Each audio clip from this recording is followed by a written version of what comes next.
Dankeschön. Woo!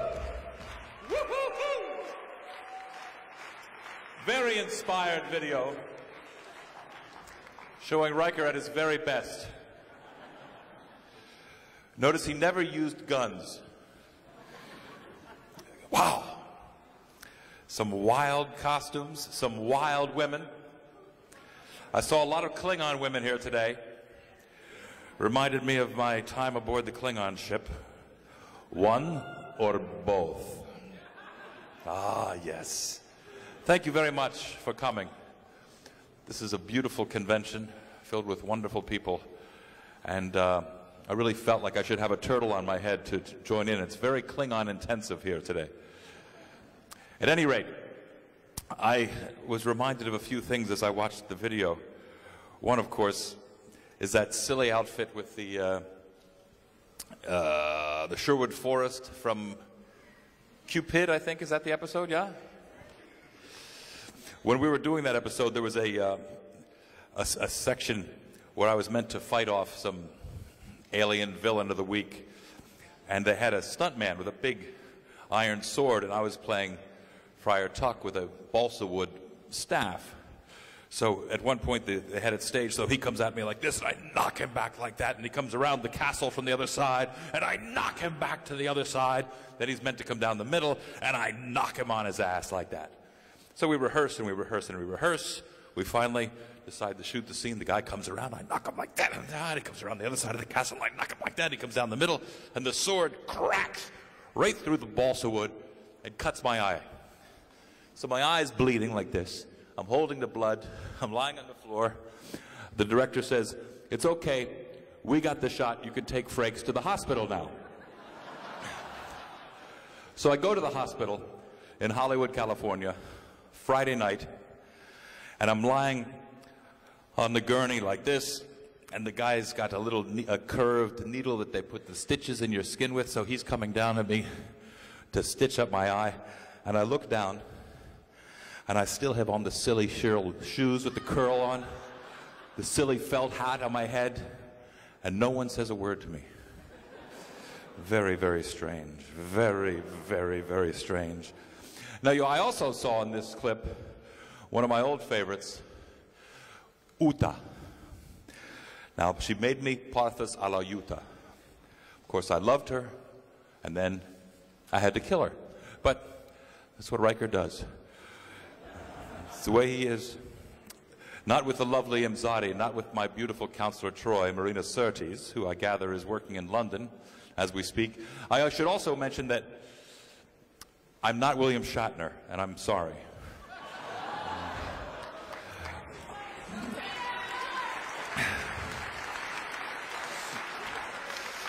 Bill Shatner, star of Generations, the story of two captains in search of a good hairpiece.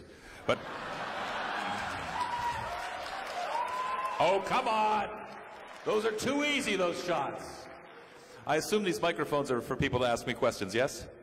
Fire away. Start it in. Dive in. This is great here. Renee, this is very well run. Cheers to all of you at Galileo7. My dear. Okay. Hello. It is really great that you could come, and it's really great that you are here. It's really fantastic. I've got two questions. My first question is that last year Patrick Stewart told us how emotional the last scene of Nemesis was when he had to say goodbye to you as Riker. How was that scene to you? And were there any other scenes or episodes which are still in your mind? Funny, thoughtful, or special in any way? A very good question. Patrick Stewart is right. I think he's referring to the scene in the Ready Room where yes. Picard and Riker say goodbye to each other. Both of us were, I think, surprised how emotional we were. And he, of course, is much more stoic than I. I just cried. He pretended he wasn't crying. But I saw his little bald head shaking up and down like that. And then we finished the scene and we looked at each other and said, "That was very difficult." He said, "Yes, it was very difficult." It was not unlike the poker scene at the end of All Good Things, where all of us, even though we knew we were going on to the movie, some of us Marina and I in particular felt that the show had been canceled too soon, that we were ready to do another year or another 2 years, and it was sort of, there was a sadness there. There's a very funny story, well, you be the judge. When Denise Crosby, the lovely and talented Natasha Yar, with probably the greatest booty in the entire company, at least at that time, she used to dance up in the bridge. But when Denise went to Gene Roddenberry and said, I want to either have more to do in the show or you have to let me go from the show because I want to have another, not the world's best career choice, we think, but she wanted off the show. So Gene Roddenberry said, I'm sorry, I've already got 7 people to write for. I won't be able to continue to expand your part. So if you really do want to leave, we'll write an episode and we'll let you go. And so, I don't remember what the episode was called, where Pookie died. Skin of Evil. Skin of Evil. Was that Skin of Evil? Yes. Where I was in the black slime? Yes. Oh, that was disgusting.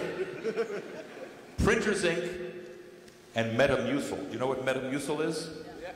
Metamucil to clog up your bowels. A little too much information. That's what the black slime was. At any rate, when Denise's funeral took place, we came out onto the holodeck, and the holodeck doors opened, and there were rolling green fields. Does this ring a bell at all? Yeah. And we were all very sad because not only the characters were sad because Tasha had died, but the actors were sad because one of our family, Denise, was moving on. And so we were sort of pretending we weren't sad, but we were sad. And Patrick, to his credit, came bursting through the holodeck doors and sang, "The hills are alive with the sound of music." So, there it is. That's the kind of actor he is. Sir. Evening. I want to stick to the topic. How did it feel to go on Enterprise and going back in time, going back in Riker's past and being back on stage and on set again? Another good question. How did it feel to be on Enterprise? I gather that episode has not aired here yet. You haven't seen the episode with Marina and not in German. Enterprise? It is a very mixed, bittersweet situation.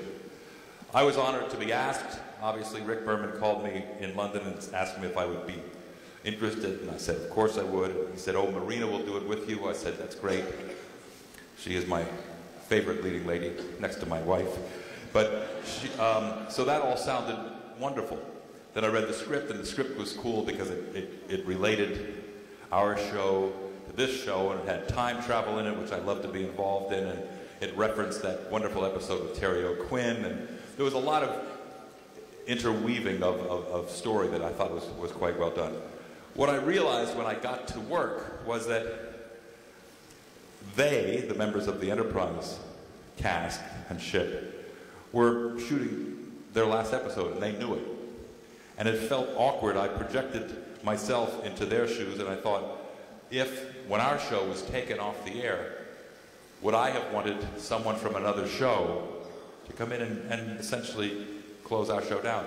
No, I wouldn't have. So I said to Scott Bakula, who is a wonderful captain, a wonderful actor, and a wonderful gentleman. I said, Scott, I don't know how you feel, and you don't have to say anything, but as far as I'm concerned, I would feel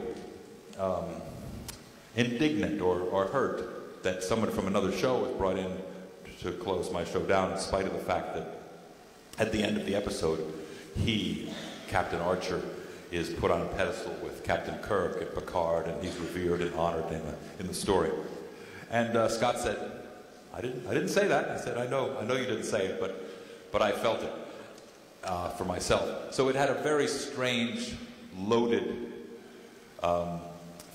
emotional feeling. First of all, we were back on the same stage that we had spent the last 15, 18 years on, only they had different sets on them. The crews, from the makeup crew to the prop department, the camera department, were the same men and women that we had worked with all through our show, or a lot of them were the same. And they were coming to the end of a lot of them were retiring. So it was very loaded emotionally, and I was very thankful to have Marina's shoulder to cry on. So there's a long version of the answer. I apologize for the length. Well, thank you very much. You're very welcome. My dear. Hello, sir. I like the sparkles everybody's working tonight. Very sparkly. Go ahead. Okay, at first I'd like to say you're convincing as an actor. I have to say, especially in X Factor. Also. Oh, X Factor. Beyond belief. Fact or fiction? The footage you're about to see is extremely graphic. Good evening, my name is Jonathan Frakes. What do you think of this silly short haircut? I'm not sure. I feel like it's Michael Dorn. We're both bald here in the back. We both aspire to be Patrick Stewart. Soon we will be. I'm sorry, go ahead.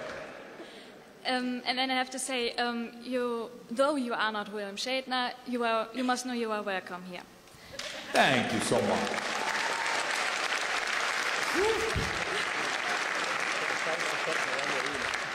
And in my opinion, more than him now. In my opinion. Okay, now my question is, there's a scene in Star Trek First Contact. It's the funniest scene in the film where Diana is sitting at the table and she's drunk and she tries to get... and she tries to get... It is the finest scene in the film, is that what you said? The funniest. The funniest scene in the film. Funniest. It is definitely the funniest scene in the film. Yes. Go ahead.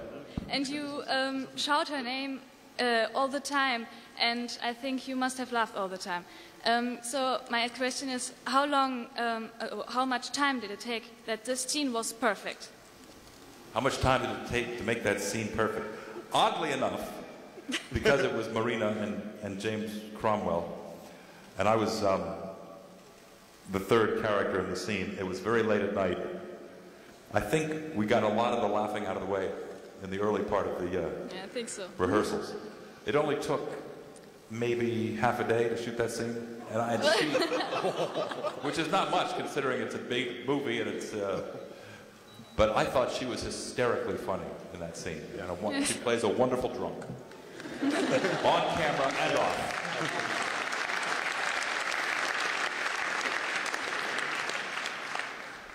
Okay, and one short question. Oh, there's 2 questions in. Yes, yes. Fair enough. I can handle it. Okay, I said you're convincing as an actor, but who have you got idols? Idols concerning your job or something like this? Idols. Idols? Idols. Oh, who were my idols? Yes. Ah. Very good question. Let's see. I was and am a big fan of an actor named Robert Mitchum. You know who Robert Mitchum is? Yeah. Yeah. Gene Hackman. Oh, yeah. Woo! I like John Ford movies. I love Martin Scorsese movies. I love Steven Spielberg movies. Yeah. I think Spielberg has the eye of the storyteller. I think he's a genius. I steal as much as I can from Spielberg, whenever possible. And when I was a kid, I was raised in a house that listened to a lot of music.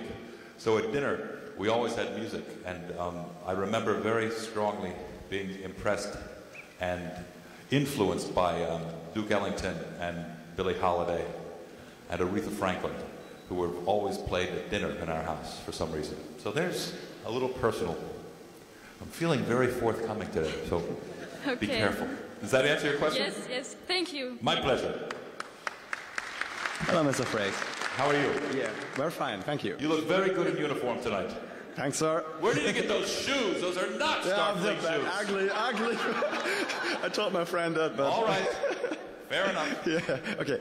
Looking back, in your opinion, what would you say were the best season of TNG? I think the best season of TNG was probably season 4, yes? Yeah. The one that ended with Best of Both Worlds? Best of Both Worlds, and began with... I think we really hit our stride by that point.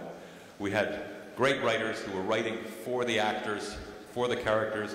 There was a certain amount of comedy that I really loved in the shows. We weren't afraid of action. We weren't afraid of going back. I loved when we used to go into the holodeck and I don't know what seasons exactly those were, but I liked Patrick's, what was that guy's name who was the gumshoe, the dick I like the Dixon Hill stuff, exactly. Dixon Hill, all the Sherlock Holmes stuff that Brent used to do. I really liked when we played with the holodeck, and I think that was the period in the 4th and 5th season when we did the most of that. Yeah, thank you. My pleasure, thank you. Yes, sir. Yeah.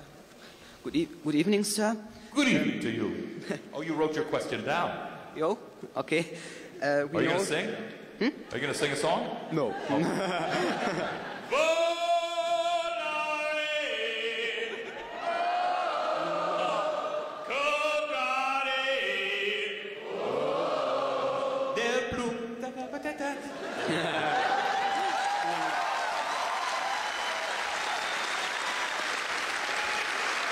Shameless. I am shameless. Yes, go ahead. Okay. We know you were the director of the movie First Contact. My question, how did you get the responsibility of this movie? How did I get the job as director of First Contact? I can answer that question. At least I can tell you the story that I was told. Paramount Pictures, who owns the Star Trek franchise, was run by Sherry Lansing, who was the president of the studio, who used to say she loved Star Trek, but she didn't understand Star Trek. That's okay. I love Star Trek. I still don't understand yesterday's Enterprise, but that's another story. What time was that in? Where were we? That's an episode I never understood. I loved it, but I never understood. Anyway, Sherry Lansing said to Rick Berman, who was the keeper of all things Star Trek by this time, that you, Rick, should probably hire someone from within the Star Trek family so that the director of the film will be familiar with the cast and the crew and the interworkings and the relationships and how things happen on the bridge and all that sort of stuff. So all of us who were directors at this point threw our collective hats into the ring, prayed, even though Gene wouldn't have approved of prayer, I'm sure, and begged, bribed, coerced, tried every method possible. And at one point, Rick said, I think that I'd like you to do this, and you have to talk to Patrick. I said, I have to talk to Patrick. He said, Patrick has approval of the directors. I said, Patrick Stewart? He said, yeah. So Patrick and I went out and had breakfast at Jerry's Deli in LA. And I said, what is this about, Patrick? He said, I just wanted to have breakfast with you and tell you how excited I am that you'll be directing a movie. So that was how that happened. So I have Sherry Lansing, Rick Berman, and obviously Patrick Stewart to thank. Thank you. My pleasure. Yes, sir. Yes, thanks. I have two questions. First, according to your position as a director in First Contact, did you had any influences about the designing of the Enterprise E, or was it completely production of the art department?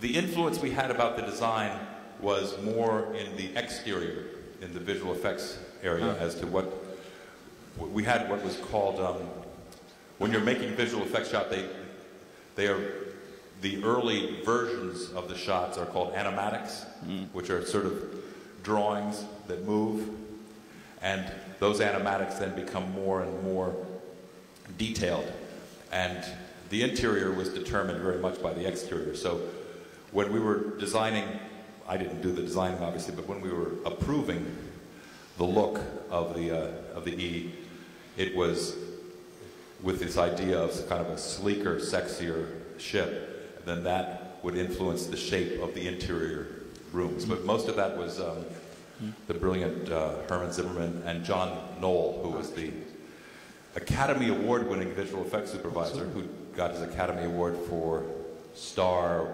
Wars. You remember that one, of course. So that's how that all happened. It was Zimmerman and John Knoll. And the second, in an episode in first season, I think it was 11001111 or something. Oh, the binars. Yeah, yes. 1100 1100 1100 1100 Yeah, it's a living company. Sorry. There was a scene you played the trombone, I think. I did, yes. You play it really? I play the trombone.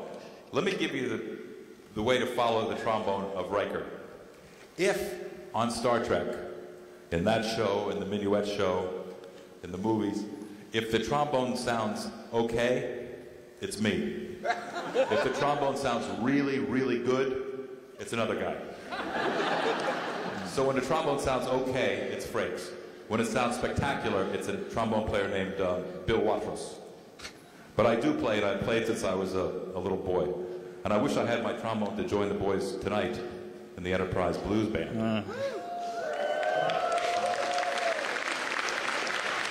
All right, now. Hello. Wait a minute. What are you wearing? I'm wearing a hazard suit. It is from a special unit from Starfleet, like SEALs. That's very, very good. Thanks. And what's going on with your ears? Yes, they became pointed this night. I don't know why, but All right. they grew. Sometimes I just point mine too. Oh, yeah? I decided to go against that tonight because I saw so many Vulcans out there today. I didn't want to intrude. Go ahead. Okay. I loved your work at X Factor. It was great. And I wanted to ask if you also believe in supernatural events or in ghost stories. Oh. Do I believe in supernatural evils? No, events. Events. Events, sorry. Or ghost stories. Well, very interesting. As the official spokesperson for the paranormal, alien autopsy, fact or fiction, UFOs. Good evening. The footage you are about to see is extremely graphic. Welcome to Roswell. I have learned to respect the possibility of aliens and unexplained events. And I've talked to enough people who really believe that they have seen ghosts or poltergeists or been visited that I've really come around to believe that perhaps there is something out there, as they say. I also feel, and I always have felt, that as human beings, we would be naive and arrogant to pretend that we are the only life forms, sentient life forms in the whole galaxy. Why would it only be us? So I believe that somewhere out there there is something else. Is that a smattering of applause or is that real applause? Is that yes? Is that the answer?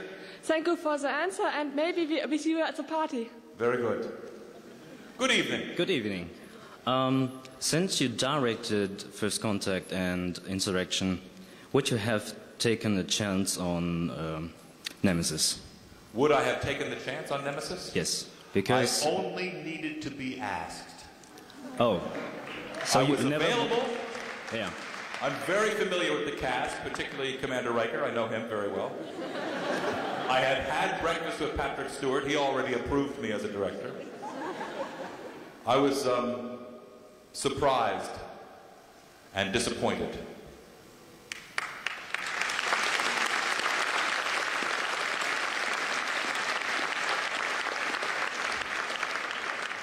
Do some people just come here and sit like this? No, good. That would be dull, wouldn't it? Did that answer your question? Yes, and... You had another question, didn't you? Yes. Yes, go ahead. Yes. I felt it. Because I've wished that you would direct Nemesis. That's my point. I wish that I had directed Nemesis. Exactly my point.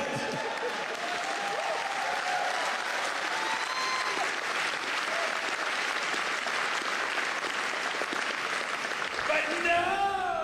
Someone else had a director. And look what it did to the franchise. Would I have let Data die? Never! Yes. But is he really dead? No. He's an android. He lives on. Have you seen Threshold? Is Threshold on here? Brent's new show? Brent Spiner has a new television show. You knew that, yes? No. He plays a wacky scientist, oddly enough, with glasses, gray hair, showing his age, thank God. And he's wonderful in it. Go ahead. I digress. So, what would you have changed in Nemesis? Okay. Cut the story short. I thought Nemesis was a very good script, a very strong story. I loved Hardy, the guy who played the character who wanted to clone Patrick. What's that guy's name? Shinzon. What? Shinzon.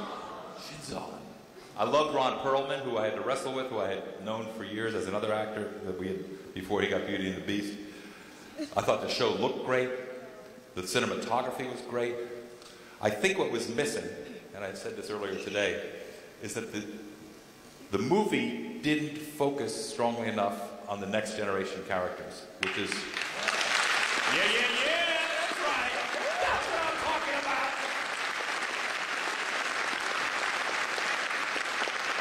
Because the first weekend, the opening weekend of a film, of a Star Trek film, I mean, is for you and for the fans of the show to go out and enjoy the movie. And that's what Paramount counts on. That's what we count on. That's certainly how we made First Contact and Insurrection. It's about the family. It's about Picard and Data and all of us. And that movie was about someone else. And that was, I think, our fatal flaw. Thank you. Thank you. I won't go on. Don't get me started. So this is sort of a Klingon chainmail S&M type Correct. of thing you're going with here? Is that right? Check it out, man. Very, very nice. You know how I feel about Klingons. Of course I do. You've seen me with Klingons. Oh, yes. Go ahead. It's great to have you here at first. And you're damn right about Nemesis. Oh, so you can talk dirty because you're wearing chainmail. Cool. Even without this. But I want to know, who is your favorite, not actor, but writer, and your favorite book, and why? My favorite writer. I'm now in the middle of reading all of the books by a novelist named Richard Russo, who won the Pulitzer Prize last year for a book called Empire Falls. I was brought up, my father was an English professor and taught Ernest Hemingway and Faulkner and James Joyce, who I have struggled to understand. I like a writer named John Cheever, a writer named John Updike, Russo, as I mentioned, Tobias, a wonderful American writer named Tobias. And I'm currently reading a book by a woman named Linda Greenway, who was a sword fisherman. And she's written 3 books. I'm into her second book, which is called Lobster Chronicles. She's now a lobsterman in Maine, which is where I live. So that's my bedside reading table. Oh, I also am reading a book by a travel writer named Paul Theroux, T-H-E-R-O-U-X, who's a wonderful writer as well. No sci-fi on my bedside table. Yes? Hello. First, I'd like to thank you for being here. Thank you, and my then pleasure. I wanted to ask, well, we already had the question which part of Next Generation you like best, and I wanted to know if you could pick a favorite episode. I mean, it's probably quite difficult. If I could pick a favorite episode. Yes. I have a soft spot in my heart, obviously, for Offspring, where Data creates his daughter, Yes. because it was the first time I got to direct. I believe that some of the best television that we ever made, and some of the best television ever, was that Best of Both Worlds, where Patrick is taken Yes, by the I know. Borg, and we introduced the Borg. I thought that was brilliant.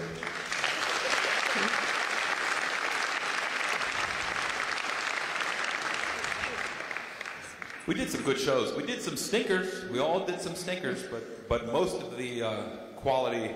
I love the show with Minuet from the first season. Oh, yeah. Drumhead with Michael Dorn. Yes. Featured heavily, even though we know he's not that good. But, and I think First Contact is my favorite of the movies, for obvious reasons as well. Thank you. Thank you. Good evening. Good evening. First, I would like to say I'm very glad you're not William Shatner. Oh, please, don't start with William Shatner. The two-time Emmy Award-winning William Shatner from Boston Legal. Was he too good to come over to Germany? What was up with that? He had a deal to come over here. I am the beneficiary of his decision, and I'm glad to be here. Yes, go ahead.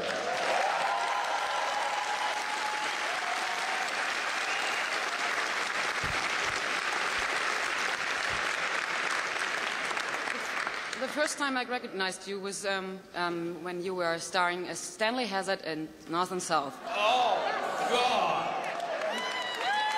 North and South, did that play over here? Yeah. We loved it. Spineless Stanley Hazard. I The must ruthless, say, spineless Stanley Hazard. I must say, I really hated him. Good. And, Well, that was the intention. Yeah, and that shows that you're a great actor. And I'd like you to tell us a little bit about the work in North and South. Happily. North and South was the show on which I fell in love with my wife, who played Patrick Swayze's sister. Right. So she was the South, I was the North. Well, I won't even go into that. While we were shooting the movie, or it was a television miniseries with a great cast, as you may remember. Kirstie Alley, before she became Kirstie Alley. David Carradine, the wonderful villain. James Reed, who was the North. John Stockwell, who's got a movie that just opened this weekend. Kirstie, Jeannie, Terry Hatcher. It was a fabulous and strange, eclectic cast. We shot in Charleston, South Carolina, which is a beautiful coastal town in the United States in the South. And we shot in Natchez, Mississippi, which was just barely avoided being devastated by Katrina a couple weeks ago. So Jeannie and I watched with real emotion because our first date 20 years ago in May was in New Orleans, where we went on a break from North and South, had a few cocktails, and I found her a grilled cheese sandwich in the middle of the night, and I've been her hero ever since. That's all it took. I'll tell you something funny about do you remember all the battle scenes? There were huge, hundreds and hundreds of people in the battle scenes. And ordinarily in a movie like that, you'd cast extras. You'd hire either an army, or you'd go to the high school, or you'd go to the college and hire hundreds and hundreds of people. In the States, they may have it here as well. They have a group of Civil War historical fanatics called reenactors. Do you know what reenactors are? Yep. And they would come to the set in uniform. They would march into the woods, camp, cook in the woods, and when they were called to work, they would march up the streets of Natchez, and we'd shoot the battle scenes. So I have a very, very soft spot in my heart for North and South, and I'm glad you brought it up. Thank you. My pleasure. Yes, sir? Yeah, good evening, sir. Now, see, that's better. That looks like a uniform. Thanks. No sneakers, no trainers. Well done. What rank are you, sir? Captain. What's up with that? 18 years it took me to get promoted. 18 years! It was luck. And what about Commander Riker saying, oh, I want to have my own ship. Oh, all I want to do is my own ship. Then they said, well, we can give you the hood. Oh, well, I'm not really ready yet. I want to stay here on the Enterprise with my friends. So I mentioned this to Michael Piller, the writer. I said, you know what? You're making Riker look like an idiot. He says that he wants to captain his own ship, and that his whole objective of being in Starfleet is to be a captain of his own ship in the Enterprise fleet. And you offer him a ship, and he turns it down over and over again. I said, it just makes him look stupid. It's just bad writing. That didn't go over so well. But in Best of Both Worlds, all those ships that Riker was offered. The hood. Okay. Yeah. Your turn. It's your turn. Okay. You guys get me wound up here. My question is, in the last episode of The Next Generation in All Good Things, you are sitting together with Marina Sirtis and Michael Dorn and Brent Spiner, and you are playing cards, and you look really happy, but how did you feel really? Can you remember? Were you happy that the serial has ended? Were you sad? Or I looked Didn't you care? I looked happy. I find it hard to believe. I did care. It was I remember, ironically, we shot the scene of the poker game, which was at the end of the show. We shot it at the end of the week, so it doesn't always work out that way. So it was doubly emotional. You know what it reminds me of? Riker. What is he thinking? He sits down to play poker with Geordi, who can see through cards. Marina, what's her name? Counselor Troy, who knows exactly what you're feeling. Worf, who can kick your ass. Well, why am I playing cards with these people? The only person I can beat is Dr. Crusher. What's up with that? No, I was not happy, but maybe I was acting.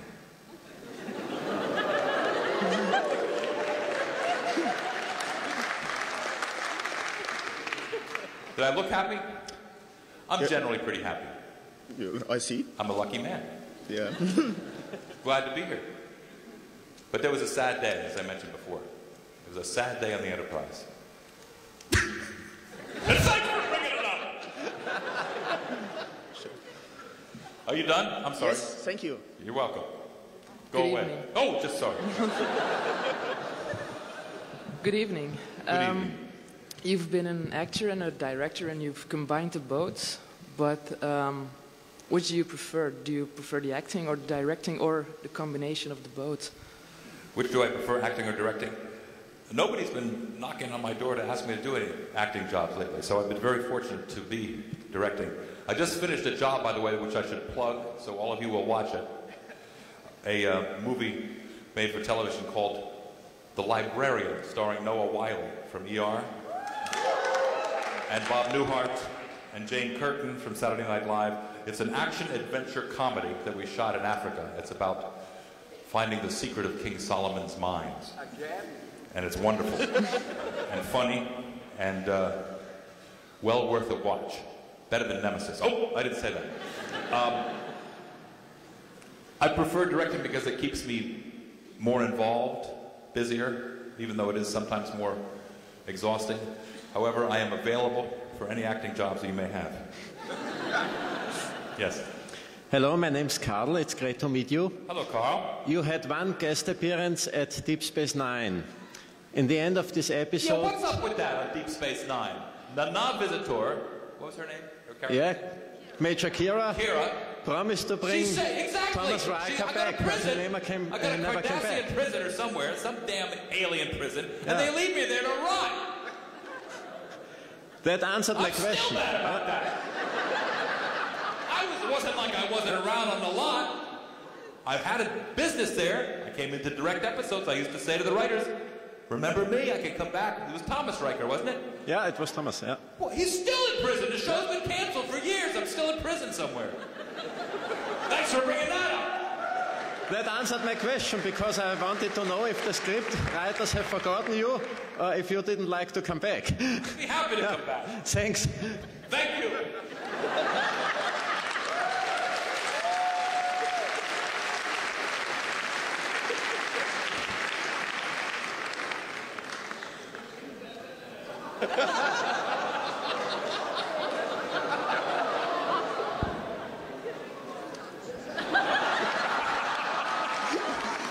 Hi, Jonathan.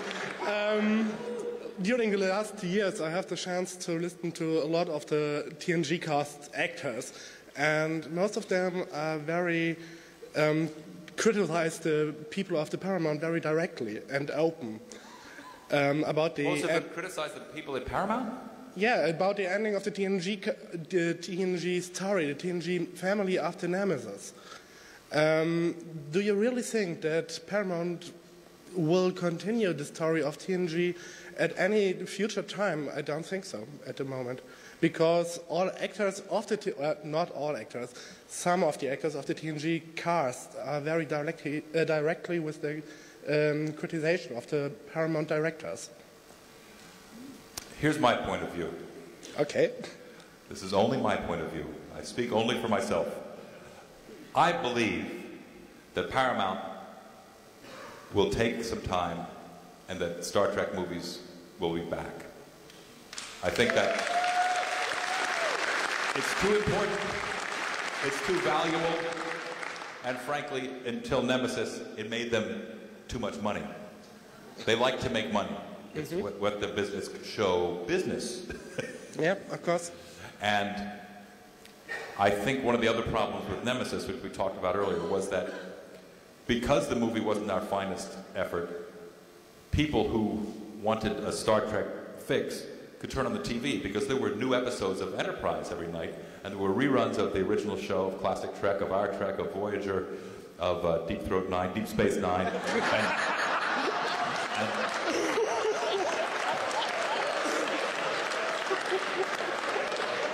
So there was Star Trek everywhere. And the idea that now that Nemesis has been off and Enterprise has been canceled, there won't be, you like that one?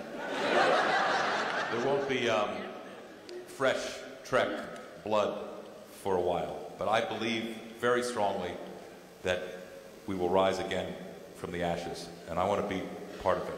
So if you could arrange that.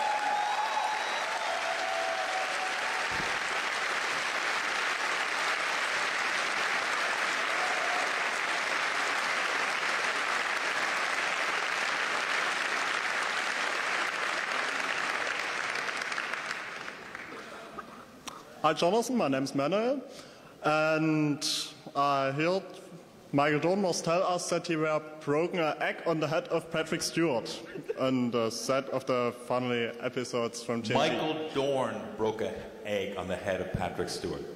Yes? In his dreams, he did it. My question is, did you such things so very crazy with your other actors like TNG or DS9 with We were very, very serious on Next Generation. Very, very serious about the work. It was, without a doubt, the silliest, funniest, most disrespectful cast I have ever worked with anywhere. And as a result, every morning when I woke up at 5 in the morning to get there by 6, I looked forward to it. I drove onto the lot knowing that something wonderful would happen. It'd be funny, crazy, clever, that in that day's work with that group of people, there would be a few laughs. And that's, I mean, that makes work really more like play. And that's the way it was. Thank you. Thank you.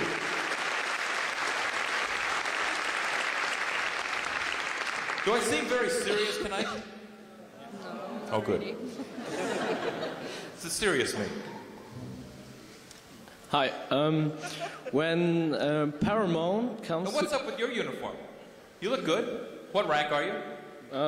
Lieutenant Junior grade. Now that's more like it. That I can handle. JG, right? Yes. JG. As we call LeVar, Lieutenant Junior grade. LeVar, Geordie LaForge. JG. JG. And what, he's a commander now too, right? LeVar's a commander, right? Yes. What's up with that? Kunta is a commander before I become a captain. What is up with that? I'm not bitter though. Bitter? Moi? No. Go ahead.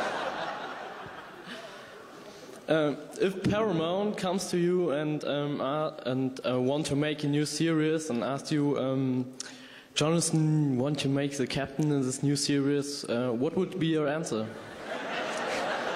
Now let's go back through that. Paramount comes to me and says, Jonathan, we want to make a new series and we want to make you captain of the new series. Yes. Is that right? Yes. And what's wrong with that? That's a good idea. That's a perfectly good idea.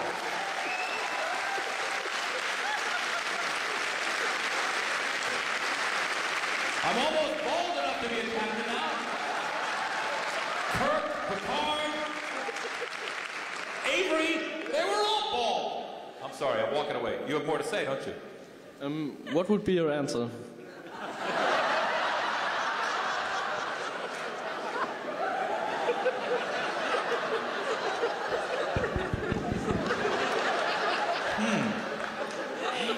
think.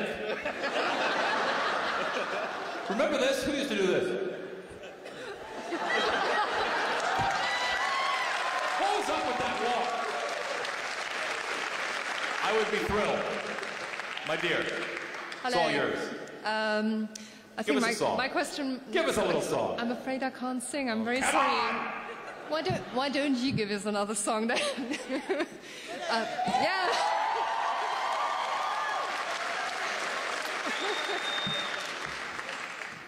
It's hopefully a very simple question. You are obviously scheduled to come to Germany again next May for the FedCon along with Marina Sirtis. Is Marina coming? Yeah. Oh, I'll have to cancel. I don't think I'll be able to make it then. She's not bringing that silly dog, is she? Marina had this stupid dog that looked like a rat that she called Skilagi. Oh, Skilagi's so cute. Skilagi's so cute. She used to bring this dog into the dressing room in the morning. It was the size of your fist, and it looked like a rat. And this was the one day it rained in Los Angeles. So we took her little rat dog, Skilagi. He said, oh, it's wet. I'll take care of that. We took the dog, stuck it in the microwave, turned the microwave on for like 5 minutes, nothing really bad. Dried that dog out. There was splattered Skilagi all over the inside of the microwave. Then we ate it raw. Well, actually, Michael Dorn ate it. I didn't eat it. Well, provided Marina's not bringing Skalagi. Are you still coming? I'll be here, yes. Thank you very much. My pleasure.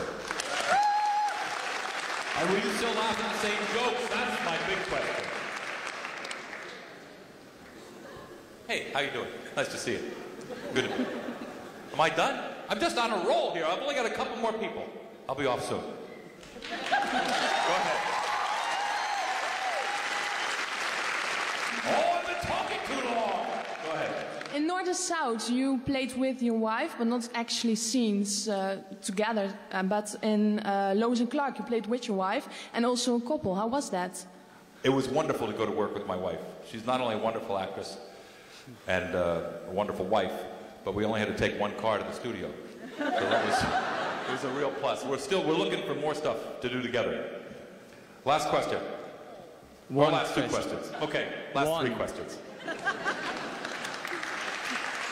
Does it disturb you that everybody say, I'm great, it's great to be here, I'm happy to see you?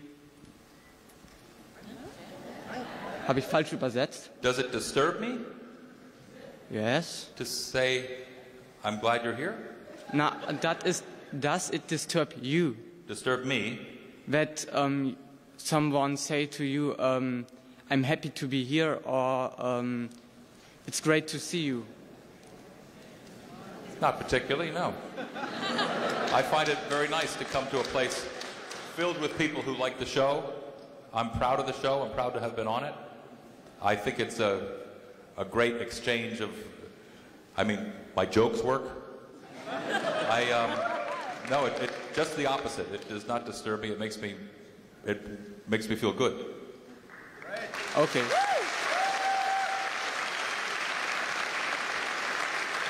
That was a peculiar question, wasn't it? Yes. Hello.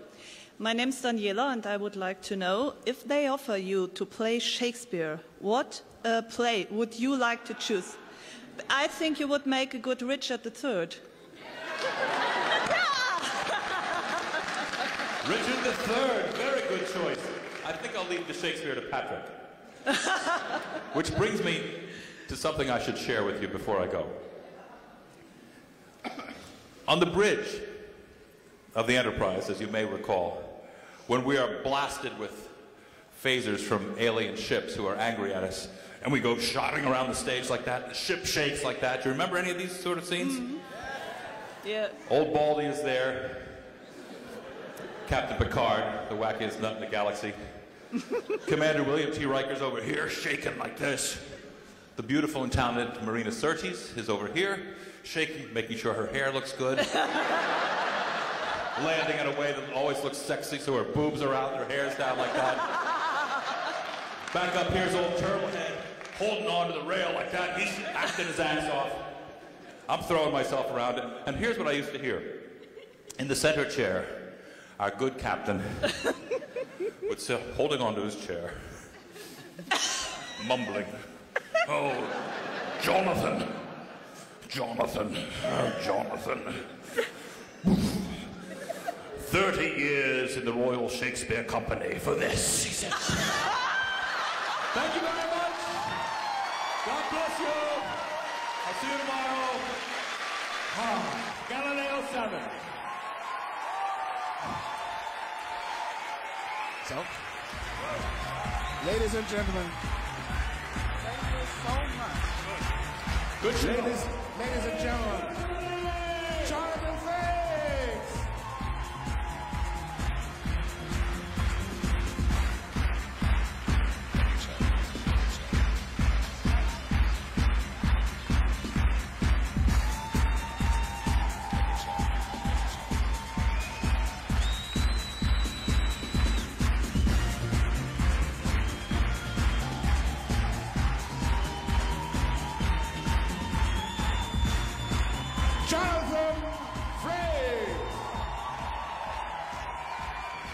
I never got an encore before. Thank you very much. It is the best run convention. It is wonderfully run. The people are a joy to be with, and I'm glad to be here to help you out. Thank you for everything. Thank you for joining the family.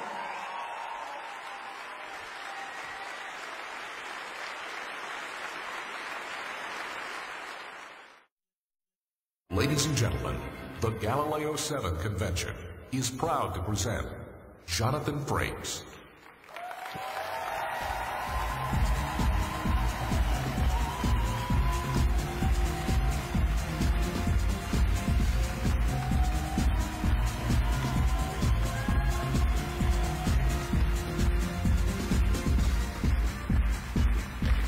Good morning.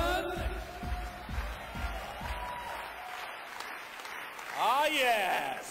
Sunday morning at the convention. No hangover this morning?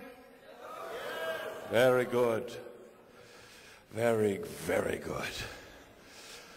Whenever I work on Sunday, I'm reminded of what it was like when Star Trek: The Next Generation first came on television. And I was invited to a convention in a tiny little town in New York State, in the States, Syracuse. Dead of winter, freezing cold, pissing gray snow, rain outside, very poorly attended, very angry audience because they were big fans of Kirk and Spock. And who are these imposters? So it was my first convention. I was very, very nervous and sheepish and unsure. And I was waiting you used to have to wait in the dealer's room before you went on stage. And I'm pacing around the dealer's room wondering what this is all about and why do they hate me? What have I done wrong? And they were selling the action figures, the first set of action figures, and there was a Tasha Yar for $40 and Geordie LaForge for $45 and a limited die lot Data for $50. And at the end of the table is a sign. It says, "Buy any action figure, get Riker free." Very, very sad. Very, very sad state of affairs. And to continue on that theme, do you remember a young boy who used to be on our show? We used to call him Wesley Crusher. Now, some people felt that maybe he saved the day one too many times. Some people thought that maybe that little teenager thought he was smarter than Baldy, the captain. We had the privilege of watching him grow up. And one of the things that happens when you grow up is you get your driver's license. So one day after work, we're walking back to the car park, walking back to the garage. Will Wheaton, who's now as tall as I am, and he's just turned 16 or 17 years old. And he's feeling very sure of himself because he's got a new car. And so he says to me, "You know, Frakes," he called me Frakes. "You know, Frakes, I can tell by the clothes that you wear and the and the music that comes out of your dressing room. You used to be cool, didn't you? Teenagers. Go ahead. Good morning. Good morning. I've got two questions for you. First, I've seen a blooper. I don't know if it was...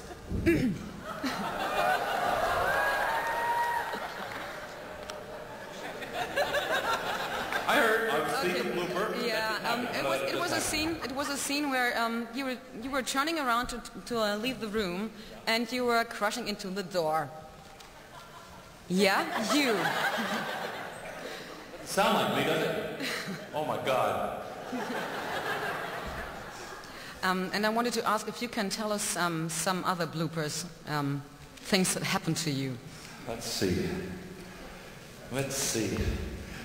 There were never anything, nothing like that ever happened on our show. It was work, work, work. Very, very serious. Well, there was one time. You remember the big, dumb, stupid Worf, the Klingon? Labrador? Big black guy with a turtle on his head? Used to be really cute. He, one time, I don't know what came over him. He's up on his perch on the back of the bridge, and he's thinking about jumping Patrick. I said, I don't think you want to do that. Patrick's not in a good mood today. He said, no, I'm going to do it. So Dorn comes up over the back wall, dives into the captain's chair, and throws Patrick to the ground and pins him like a wrestler. True story. He never had the guts to smash that egg down in that bald head. But he talked about it. Yes, sir. Good morning, Mr. Frakes. Good morning. I just wanted to ask you what it was like directing for some of the other series and working with the other Star Trek casts. For example, Death Wish on Voyager. I found that working on the other shows was very similar to working on our show, because for some reason all the Star Treks had that same sort of, they're based in the same premise. That you go somewhere where no one's gone before, that you treat people with respect. So the behavior of the people in the show was similar. The sets, for better or for worse, on Voyager were very similar to our sets. It really felt like we were back on the Enterprise. What Enterprise were we on? The D? The C? One of those guys. Anyway, Voyager felt very similar. Sick bay felt very similar. The hallways, the corridors. But, good morning. I saw the main difference, obviously, was the actors. On Voyager, there was a different level of dedication depending on who you were working with. Luckily, on Voyager specifically, one of the big episodes that I did had Dwight Schultz in it, our favorite, Mr. Barkley, and Bobby Picardo, who's a consummate actor. And I guess Bobby was with me last time we were here. Those two actors made that whole experience a pleasure. There were some people on that show who were less excited about coming to work. On Deep Space Nine, the show had an entirely different feel because it was designed literally and figuratively as a place that the action came to the space station as opposed to the space station going out and finding new worlds or new peoples. So that created a different type of drama. Also the sets, again, Quark's Bar. Armin and I were very old friends, so I knew him from the old days in New York in the 70s, so I always had a treat to go back to see him. Cullen Meany and I from Next Generation had become very good friends. So I had a core of people there that I knew socially as well. And the crews, the camera department, the sound department, the grips, the electrics, the makeup department, sort of intermingled between those two shows. Voyager came on after we were on, obviously, but Deep Space came on after us, didn't they? How'd that work? So the crews were intermingled, so I knew most of the people in the company, which makes your job, obviously, much easier. Now there's a real long-winded answer. I apologize. Thank you. My pleasure. Yes, sir. Morning, Mr. Jonathan. Morgan, how are you? Thanks, fine, how are you? Not too bad. Okay. I like it here at Galileo7. You guys have a good thing going here.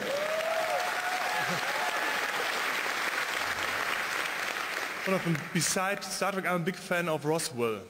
How was the... Roswell? Yeah. A man with very, very good taste. Yes, go ahead. How was the Roswell work, and will the story ever continue? On TV, on big screen? Roswell, the rumor is, and I'm a big one on spreading rumors, if you don't have something nice to say about someone, just come over here and sit next to me. The rumor is that 20th Century Fox, who produced Roswell, is considering, keyword, considering, a film version. So Jason Katims, who was the head writer and the lead, the executive producer of the show, and I have talked about the possibility. I think Roswell would make a great film. It would wrap up the story in a way that it never got wrapped up before. Those kids are now, how much older? 3, 4, 5 years older, so they're more mature beings, and maybe they take the work a little more seriously, but that's another subject altogether. I really like the concept of Roswell, the idea that these attractive, intelligent high school kids just happen to be aliens. I thought that one of the big mistakes that we made on the show was letting too many other people, too many other regular human beings know who was an alien, so that the mystery of, the inherent mystery in having aliens among us was lost early in the series. Other than that, I was a big fan of Bill Sadler, who played the sheriff on the show, who I think is a genius, who was from Shawshank Redemption and films like that. And I was always very, very proud to be associated with the show, but it's another example of what I spoke of yesterday, which is that I'm the official spokesperson for the Paranormal. No, thank you. Yes, good morning, Mr. Frakes. Good morning, how are you? Very fine. My question is, I have heard you worked for the movie Thunderbirds. You directed it. Can you tell it something about your work for the movie? About Thunderbirds? Yes. Thunderbirds was a very different experience from anything I had done before, on a number of levels. First of all, my wife, the beautiful and talented Jeannie Francis, quit her job so that I could take Thunderbirds, because we had to move, my wife and me and my 2 kids, to England, because the movie was shot there. Pre-production, casting, editing, mixing, delivery, all was in England, and it was going to be a long time. My kids were just starting, one was just starting kindergarten, so we thought, it's okay, we'll go and we'll try a new change in life. What I didn't realize in my little pea brain, that by going to London to make a movie, I wasn't allowed to have anyone that I had ever worked with before. So that was a bit surprising. I should have realized it, I'm sure. But I walked into the offices and met, first of all, the writer was new, the producer was new, the director, I was the director, that's right. The other people were new. I had to cast or hire production designer, cinematographer, all the different department heads, as well as then go location scouting, and we went to South Africa, and we went up the coast through Nyasna and Port Elizabeth, and we went out into Australia and scouted there. We ended up shooting in the beautiful Seychelles Islands in the Indian Ocean. And all this went on, and my poor wife and kids were moving into London alone, and I was out with 2 other guys, you know, fishing, looking around for places to make movies. But it ended up being a great experience, not the least of which was the privilege of working with an actor who looks surprisingly like my favorite captain, Sir Ben Kingsley, who has the same nose, as you may know, the same page on top, who I hear is great in this new Polanski Oliver Twist movie. So I had Sir Ben Kingsley, who is arguably one of the greatest actors in the world, playing the villain. I had just met and cast Anthony Edwards, who was the other doctor on ER. And just to prove that there are 6 degrees of separation, I'm now working with Noah Wiley, the third Doctor from ER, so with any luck I should get a George Clooney movie soon.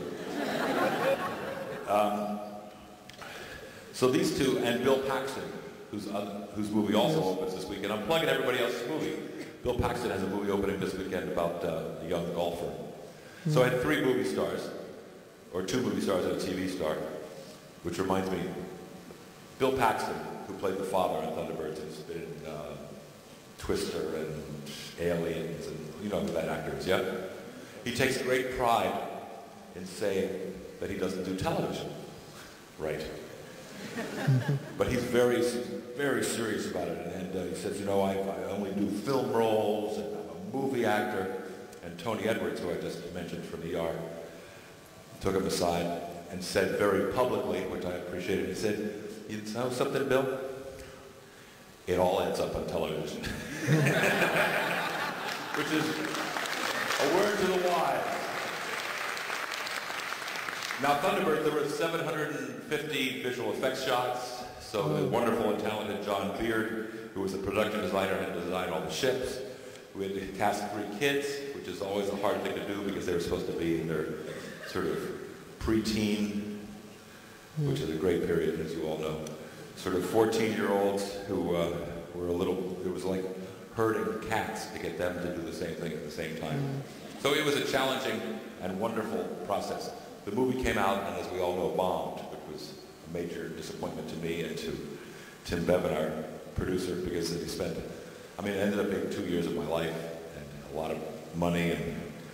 And I think primarily, as I talked about yesterday, the movie should have been true to the original Thunderbirds, which was about a family, a father and his son. They were all astronauts, and they all went out to save the world. They had international rescue. We had made the decision that we would do sort of a prequel to Thunderbirds, and the kids would be younger, and therefore we would aspire to be like them, and it would become a coming-of-age story. It didn't work out as well as we had hoped, but the experience of making the movie was great. The movie, if you haven't seen it, is very entertaining, very fast-paced, it has great humor in it, and maybe you can save the day by going out and get the DVD. Thank you very much. Thank you very much. Have a great time. Good morning. Morning, Mr. Frakes. I hope my question is not too disturbing. He warned me early. I heard interesting rumors from your entertainment past that you was a real superhero once. Can you say us anything interesting things about your career as Captain America? Wow. How did you find that out? Who told you about Captain America? I heard it from a friend. Yeah, okay. That's all you have to tell me. And I have seen a photo.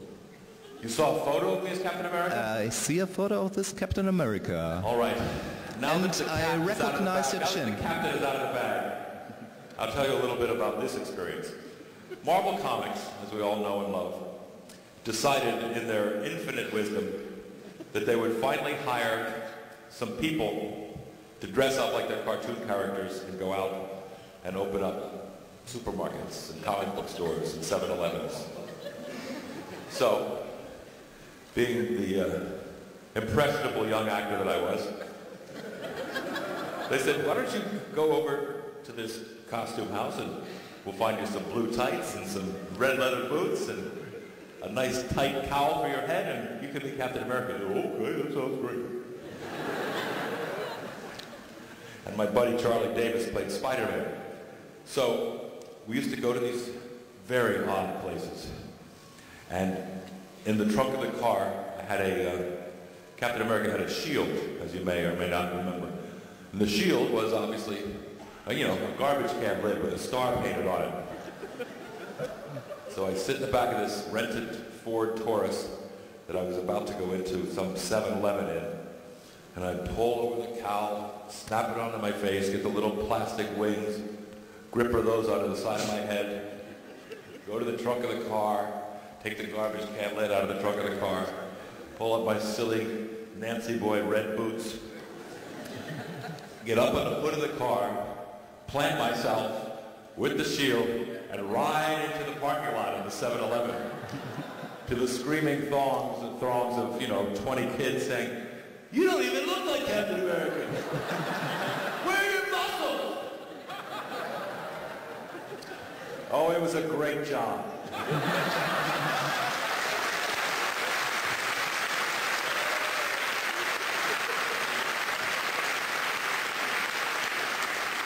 I also had the privilege of playing Santa Claus. You know who Santa Claus is, yes? St. Nicholas? I played Santa Claus when I was, again, young, hungry actor in New York City, in a department store in New York, a fancy department store called Lord & Taylor.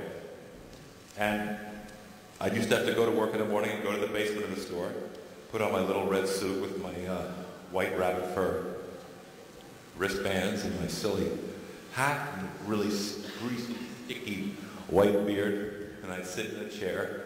And Lord Taylor had no toy department, so I sat in the luggage department. And again, throngs of 50 angry New York children saying, "You don't even look like Santa Claus! You're not fat enough to be Santa Claus!" Superheroes. It's not all it's cracked up to be. Thank you, Mr. Frakes. Yes.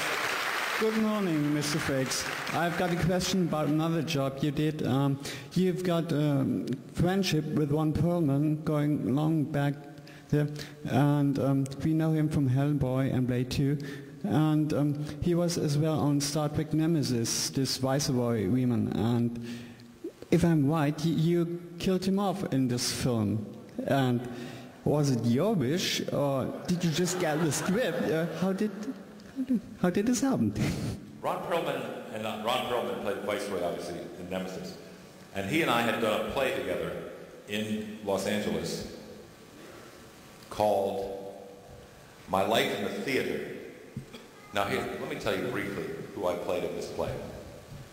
I played, to follow up that other question actually very nicely, I played a goat.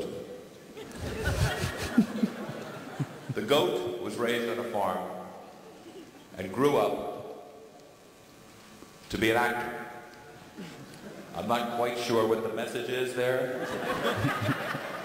The goat actor then went on to be in musicals on Broadway. The manager of the theater was played by Ron Perlman. So I played the goat actor, musical comedy guy. Ron Perlman played the theater impresario.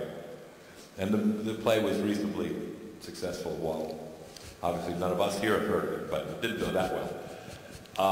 While we were rehearsing while we were performing the show at night, we'd obviously go out to audition during the day. And one day, Perlman comes into the dressing room for half hour, which is where you get prepared to go on stage. You got a half hour before the show comes on. You put on your makeup, put on my goat makeup, getting into my goat character. And Perlman says, "I just got a job." I said, "Congratulations, what are you doing?" He said, "It's some pilot. It's called Beauty and the Beast." I said, "Wow, that's great." 2 days later, I come back into the dressing room, ready to get goated up. And I said, "Guess what, Ron? I just got a job." He said, "Good, what's that?" I said, it's a new Star Trek show. It's called Star Trek The Next Generation. So during that play, we both changed our lives. And while we were doing Nemesis, you may or may not recall, I don't know if it made it to the movie, we were rolling around on the scaffolding above there was a lot of people hung by wires and were thrown around in fake blood and hitting. And we're lying on the floor between takes. And he looks at me, and I look at him, and he says, "We're way too old to be action figures anymore." So that's my fondest memory of Ronnie Perlman. Yes? I just saw you have been guest. You had a guest. 1, 2, 3. Start over again. Yeah, I try to. There you go. I've seen that you've had a guest appearance in the show called The Waltons. There's a fond memory. Can you tell us? So we're taking a walk down memory lane today. That's what the theme here is on Sunday morning. Instead of church, we go down memory lane. Through the ups and downs of my ill-fated and wonderful bad television career. The Waltons is one of the good ones. Go ahead. I just wanted to know, to ask you if you can tell us a little bit about your experience on the set of The Waltons. Do you all know the Waltons? Do you remember the Waltons?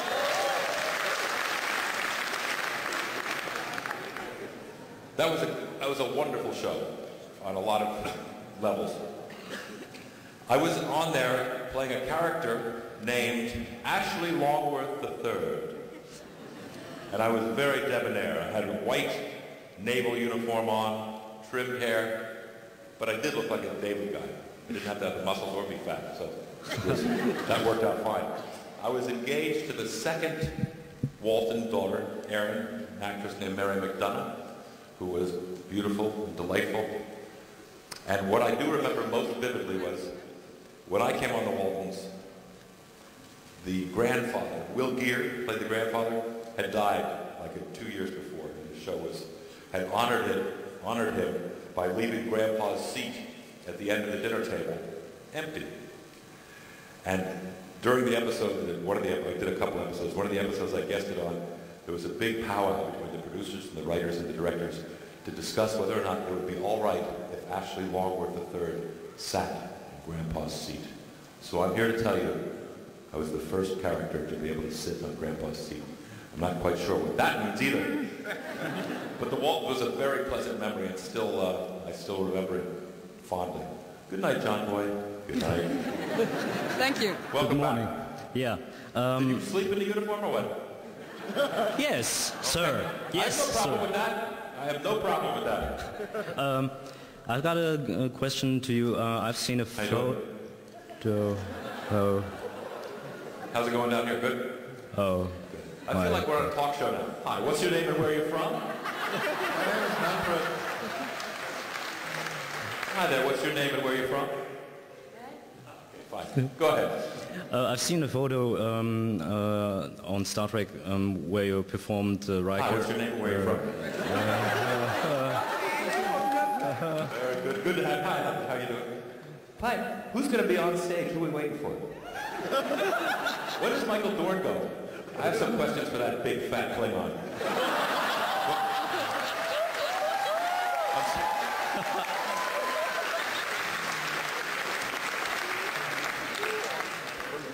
I don't know what came over me. Go ahead. I apologize for being rude.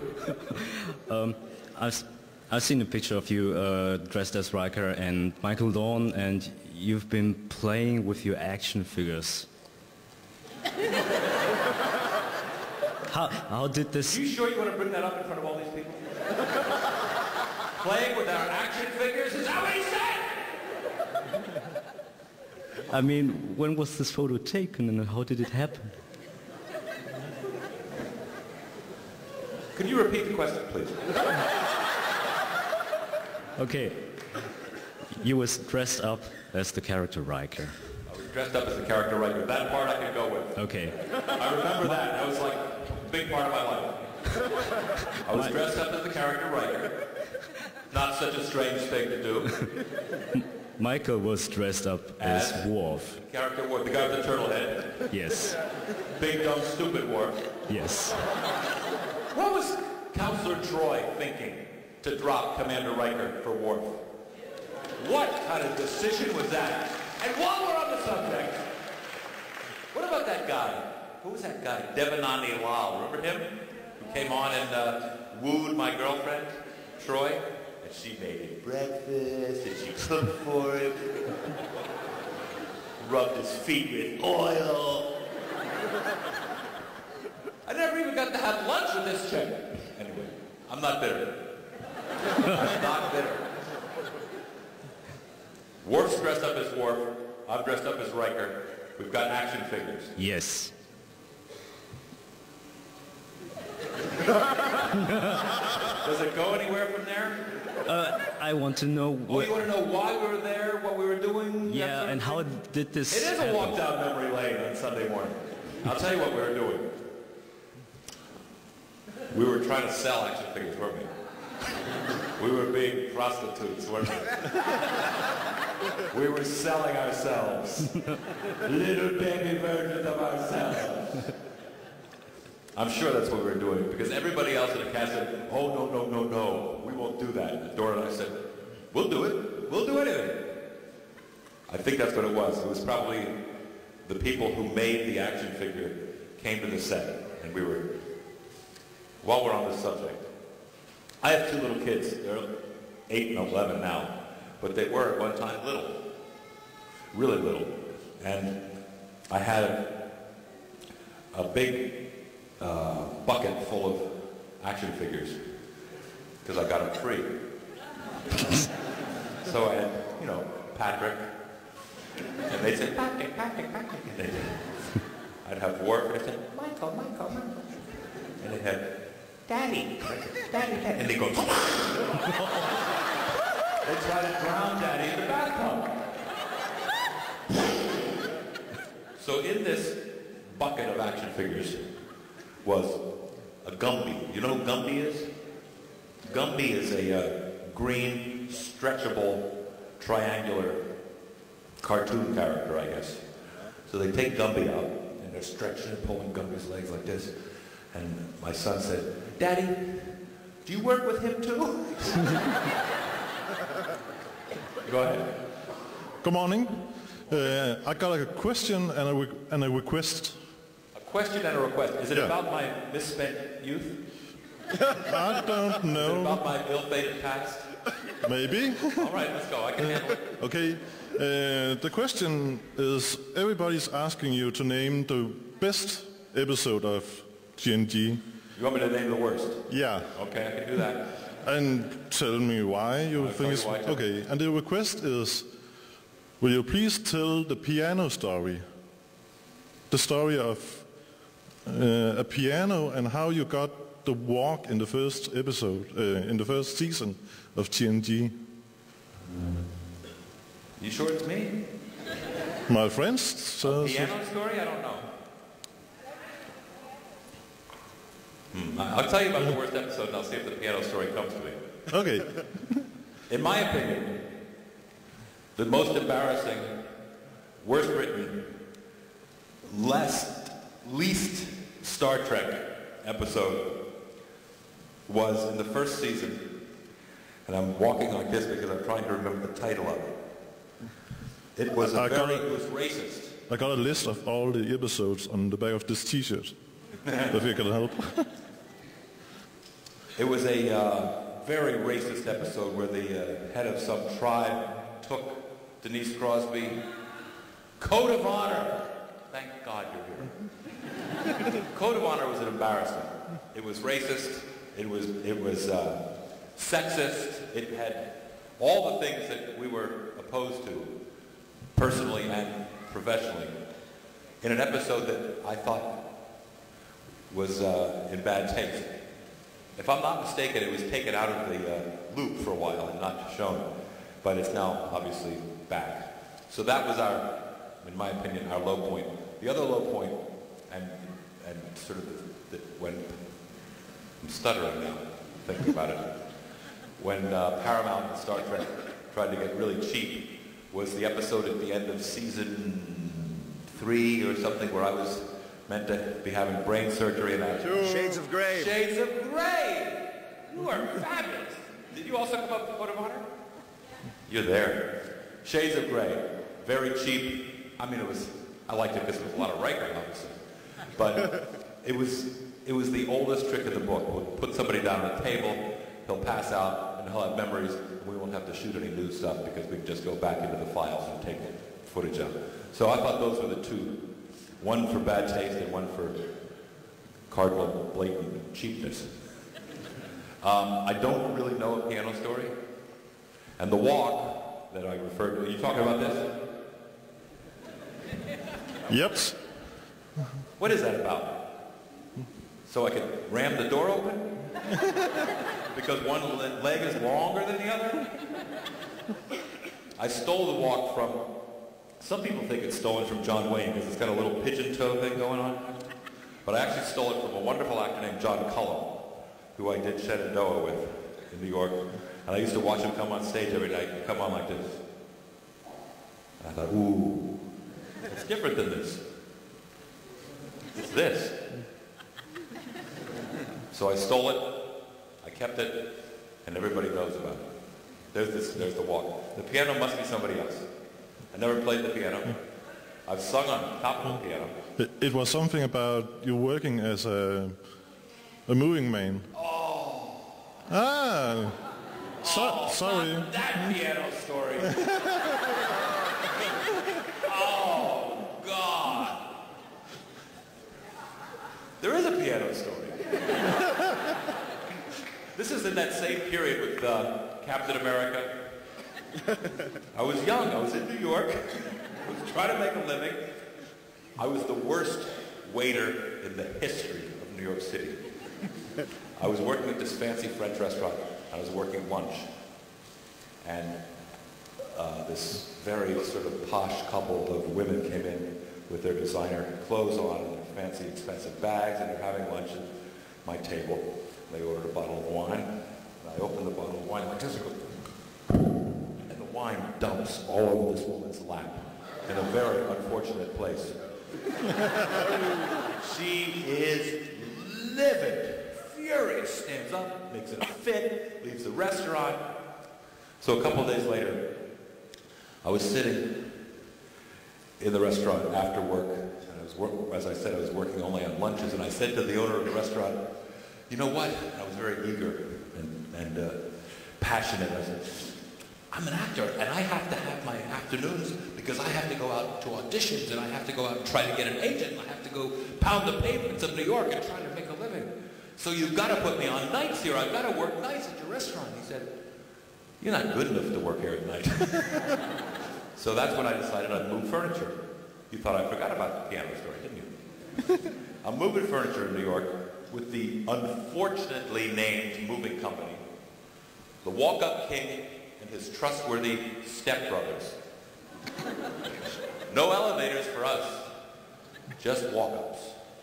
3-story, 4-story, 5-story, 6-story walk-ups. Up and down the stairs, up and down the stairs. Boxes, chairs, sofas.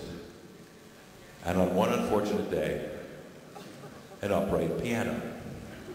I'm working with my oldest and dearest friend named Tom Schuyler, who's now a songwriter in Nashville. And Schuyler and I, we were young, we were stupid, we thought we were strong. Obviously, we weren't. Get the piano, take it to the end of the truck. He says, go ahead, just push it down. I'll get it. I said, okay. I thought I could better have this deal. So I'm in the truck, he's down there at the end of the truck, and I'm pushing the piano. You okay? He said, yeah, don't go, just keep coming. I said, okay, Schuyler, here I come. So I'm pushing the piano to the end of the truck, and pushing it to the end of the truck. And I hear, John.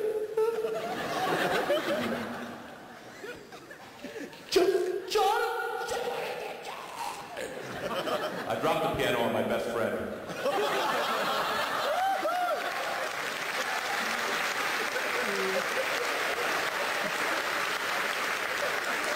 And then trying to get it off of him, I ruined my back, which is why I walk like this. It all comes together now. Woo. Thanks for bringing that up. Thank you. You're welcome. Good morning, Mr. Frakes. Good morning. My question Did is... I not talk to you about these shoes yesterday? Yeah, I promise. Next year at FatCon, you will see... Next year you get some black, right, I Starfleet promise. You will see it. Yes, I promise. Definitely. I apologize on behalf of all Starfleet and the Federation. Yes, Go ahead. of course. Thanks. My question is, if you had the opportunity to direct Star Trek 11, also maybe if there is no chance to bring back the TNG crew together, would you do it? Would I direct Star Trek 11 if Also there were no TNG? Absolutely. Amazing. Yeah. I wouldn't have any trouble with Patrick or Dorn. I'm sure I could sneak Marina in somewhere, get her another wig, maybe a blonde wig. As long as she doesn't bring that damn dog.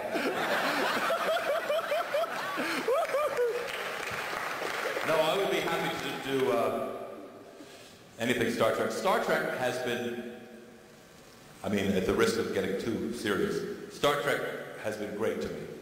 It allowed me to come here and see all of you.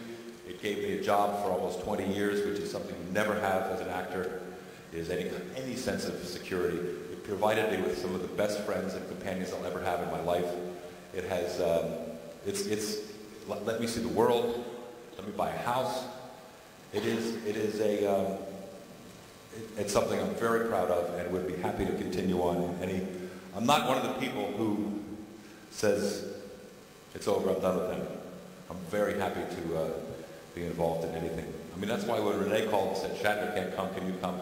I said, absolutely not. We're very thankful for that you hear that. Thank you very much. Thank you, my pleasure.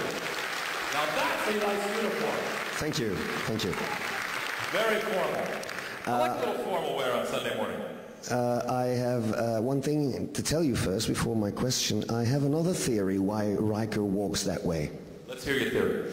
Well, I think that it is because Jonathan Frakes is more intelligent than Riker. Jonathan Frakes knows that the doors of the lifts don't always open. That's my new answer. Do you mind if I steal that answer? Go ahead, go ahead. So when you guys hear that answer in May, you'll know where it came from. Very good. Your question is? Okay, my question is, can you tell us how intelligently Riker picks his poker partners? I brought this up yesterday. Yeah, well, not everybody was here yesterday. What was I thinking? You'd sit down at a poker table, a lowly human being from Alaska. Just a human being. Not even a captain. Just a commander.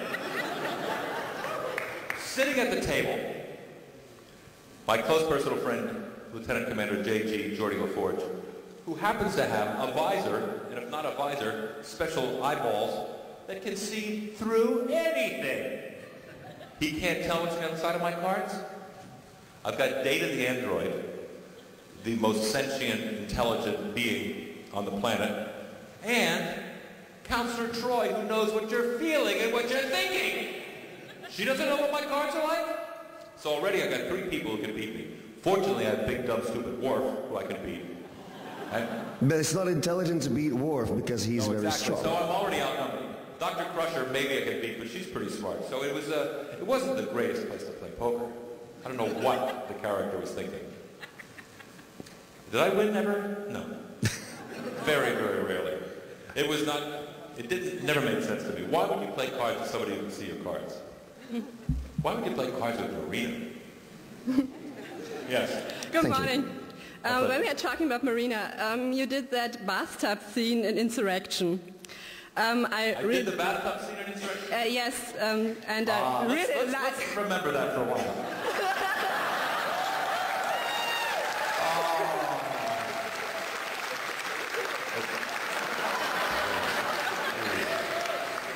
What a day. Now that was the day that really made me glad to be in show business. We sat in the bathtub. I was the director of the scene. She had to do what I told her to do. Over and over and over. Take after take after take. The water was warm. The room was dark.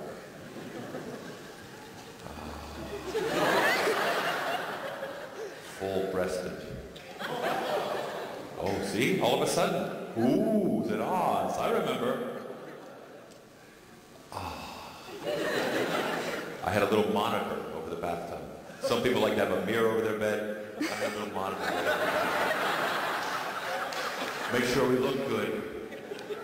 Make sure the soap was at just the right height, Go on, I'm sorry. I digress. How many tries did it take to really make that scene? I'm sorry? How many times do you try to make that scene so that it was ready to be cut into that film? How many times did we try to what? To make that scene, or how long did it take? That scene? Yes. Did you... How many times did we do it? Yes.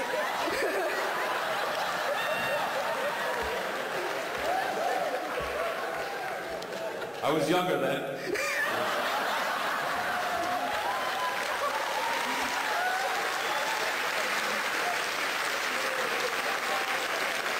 Let me just put it this way. We took our time. Until we were both happy. With the work. And we had what we like to call in the show business a lot of coverage. Lots of shots. Lots of coverage. It took all day. And into the night. And most of the next day. Then we had dinner and drinks. Then, no. It took half a day to shoot. And it was great fun because Marie and I stayed in the bathtub the whole time because we had a television screen so we could see what the shots looked like. And you could say to somebody, could you play that one back? And we'd sit there, people would bring us Diet Cokes and bring us fruit. And it was like a Greek bacchanal. It was a fabulous day because she's, as you know, my favorite actress next to my wife. My wife wasn't there that day. So it was great fun. And I'll tell you a little bit of Star Trek trivia for those people who appreciate that. Do you know where that scene was shot? No. Would you like to? Yes, of course. The hot tub, it was a hot tub. The water was warm. The lights were low. The hot tub was built in Captain Janeway's office.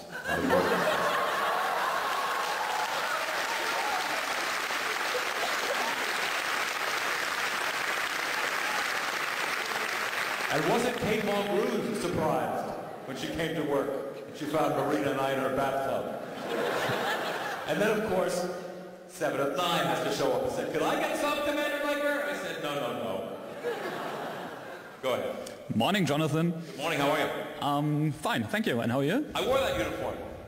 Yeah, I know. Not that exact uniform. A uniform that looks like that. Maybe. Enterprise. Yeah. Where did you see this episode of Enterprise? Yeah. You've seen it? I thought it wasn't here yet. Oh, you've got the special...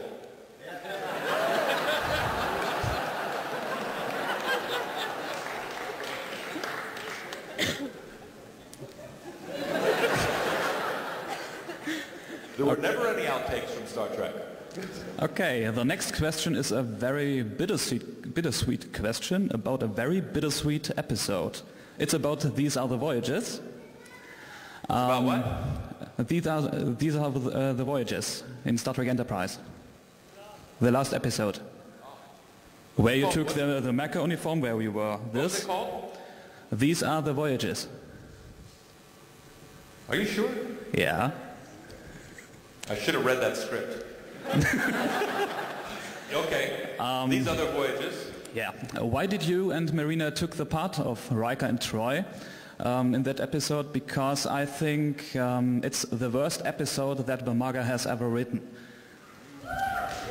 Fair enough. Then who wrote it? Sorry? Who wrote it? Bamaga. Rick Berman and Brennan Braga. There's two-headed monster called Bamaga. Oh, you're so bitter. Yeah. Go ahead. Let your rage flow. Release your rage. I'm here for you. Okay. You hate Brennan Braga and Rick Berman's work. This was the worst episode they ever wrote. What were Marina and I thinking doing the episode? Go ahead. Release your rage. Okay. I can handle it. I go on. Go ahead. Because the characters were just a shadow of their own, yes. The characters were just a shadow of their own? Yeah. Very good. They killed Trip for nothing. The script came from nothing? No, they killed Trip. They blew up Trip for nothing. They killed Trip for nothing? Yeah. And it was, don't misunderstand me. No, I can't possibly misunderstand you. I think you're making yourself very, very clear. I love TNG and I began with TNG. First of all, let me ask you a quick question. How did you like the episode? Do you really want to answer? I would like to know. It was the worst episode ever. Yes. Not only of Enterprise, but of all things Star Trek. Yep. Wow. Yep. Worse than... well, it's only my opinion. Cold and Glory? Worse than Shades of Grey? I don't remember this episode at the moment. You remember the Brannon Braga episode? The Rick Berman episode, but you don't remember Shades of Grey? Mostly I forget worse episodes. But not this except one. You haven't forgotten. This was except fresh these in other your mind. voices, yes. Okay, so the question is, what was I thinking doing this horrible episode? Yes. The worst episode ever. Yep. The kill trip for nothing. Yep. Marina and I are a shadow of our former selves. Yep. The worst written episode ever by Brandon Braga and Ron Perlman. It ruined the series, and what was I thinking doing it? Yep. That's the question. Yeah. Why did you took the part? Huh? Okay, next question.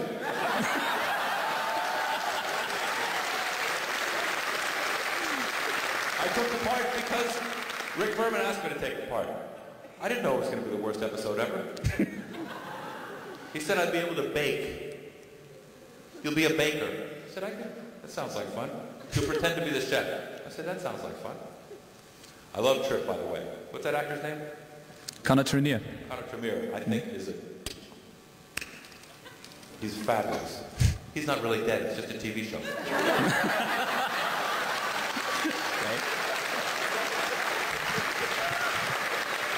Was the episode really that bad? Sorry? Was the episode really that bad? Yep. Yeah. I never saw it. I heard it was pretty bad. From you, actually.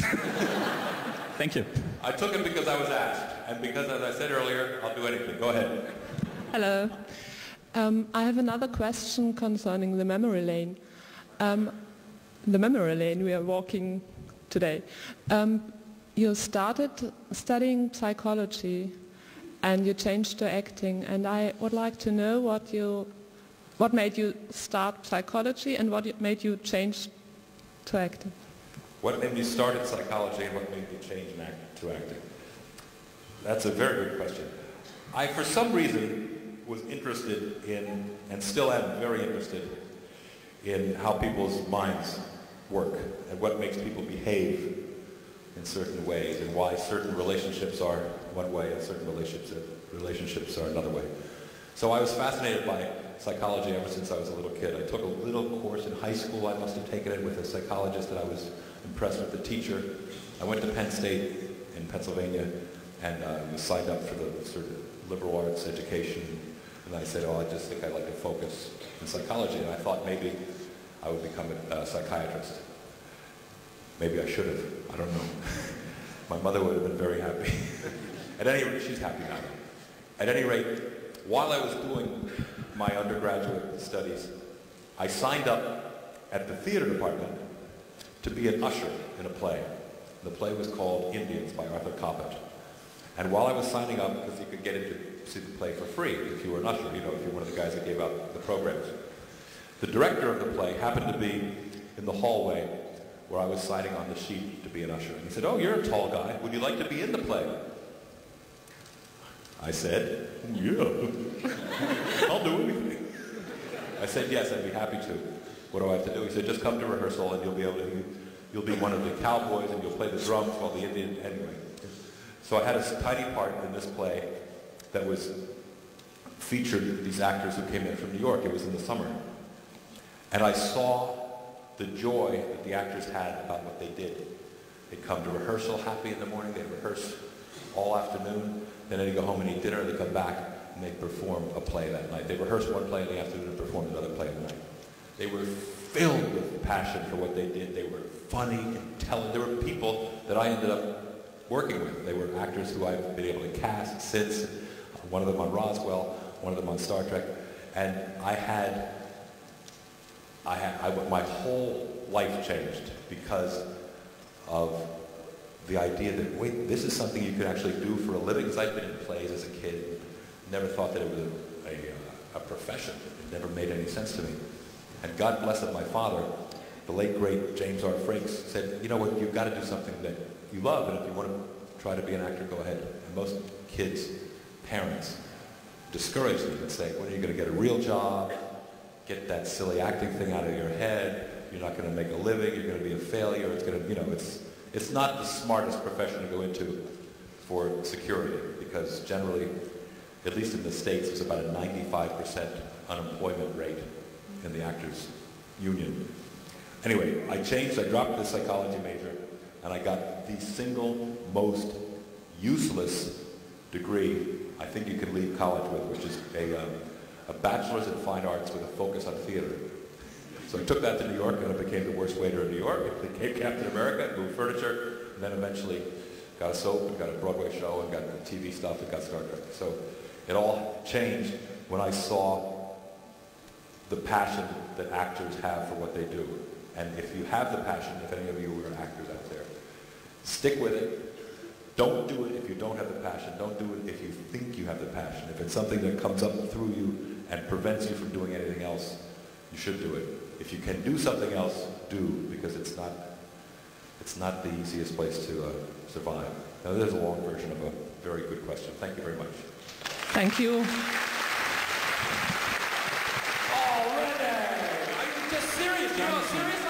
Jonathan, I'm sorry, but we have a schedule. We do have a schedule. And the problem is that we are behind schedule.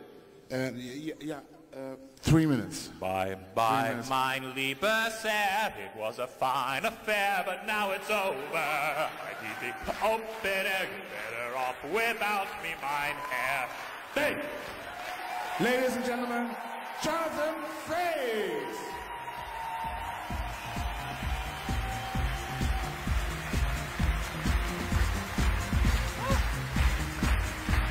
Congratulations on a great show. A great show. Thank you very much.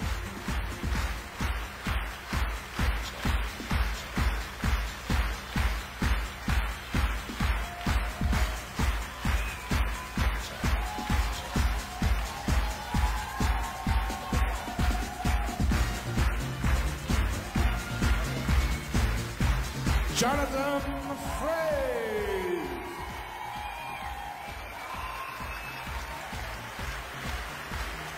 Okay, guys.